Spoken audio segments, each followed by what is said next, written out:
tere kogudus, minu nimi on Hannes ja täna ma räägin teemast, kui Jumal räägib läbi koguduse.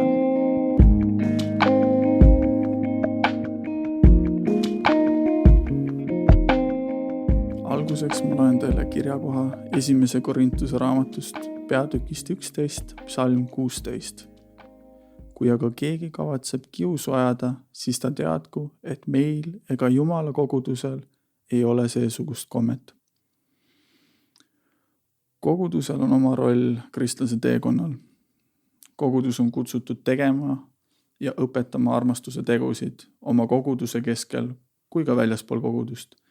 Kogudusel on roll ka märgata olukordi, kus tuleb rääkida piibelike tõde ning vajadusel ka manitseda ja palvetada erinevate olukordade eest, mis tuuakse koguduse keskele.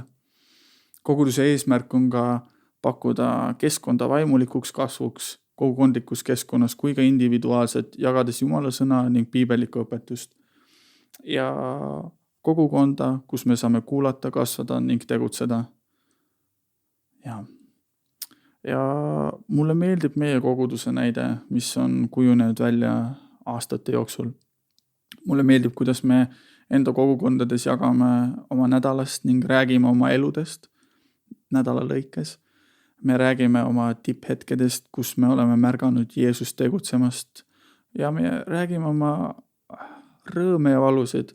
Räägime ka keerulisemaid hetki, kus on vaja palvetuge. See on olnud hea võimalus lihtsalt märgata ja tegutseda palves ning et mina saan isiklikult kasvada nendes teemades päris suuresti. Ja täpselt nendes samades olukordades, nagu mida teised palves välja toovad, nagu näiteks ärevus, hirm, kõhklused, üksilduse teemad ja see nimekiri läheb edasi.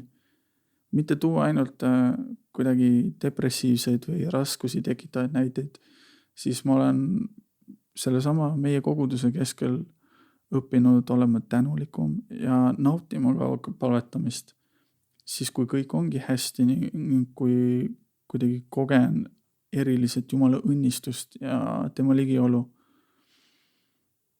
On olnud ka olukordi, kus ma tahan jagada midagi oma kogudusega, kuid ühisel kogunemisel või kogukonna hetkel keegi teine jagab oma mõtteid ja siis tuleb välja, et ta läheb millestki sarnasest läbi. Ja see teadmine ja arusaam, et ma pole sellises olukorras üksi ja et me saame teineteise peale toetuda, sest nad saavad minust aru ja me saame üksteisest palvetada. See on väga suur asi. Usun, et sellised olukorrad pole juhuslikud, vaid Jumala poolt juhitud, et me saaksime olla üksteisel toeks ja kasvada usus kui ka elus. Selline teadmine, turvatunne, et minu taga on kogukond, on nii suur varandus, et liikuda oma väljakutsetes edasi. Ja siinkohal ma esitaksingi teile väljakutse. Mõtle millelegi, mida kogudus teeb teisiti, kui sina loomulikult teeksid. Kas sina peaksid muutuma või kogudus peaks muutuma? Mõtle nende mõtete üle ning palveta, et püha vaim saaks need mõtted läbi katsuda. Ja kui sa oled jõudnud mingi avastuseni või mõtteplahvatuseni, siis jaga seda oma kogudusega. Ma palvetaksin nüüd selle teema eest. Kallis isa, aitäh, et oled kinkinud meile koguduse ning annad oma kogudusele missiooni, et me saaksime kasvada sinu tundmises ning et me jõuaksime järjest lähemal sulle. Ma palvetan, et meie kogudus oleks kasvupinnaseks ja et me õpiksime rohkem tundma sinu südant.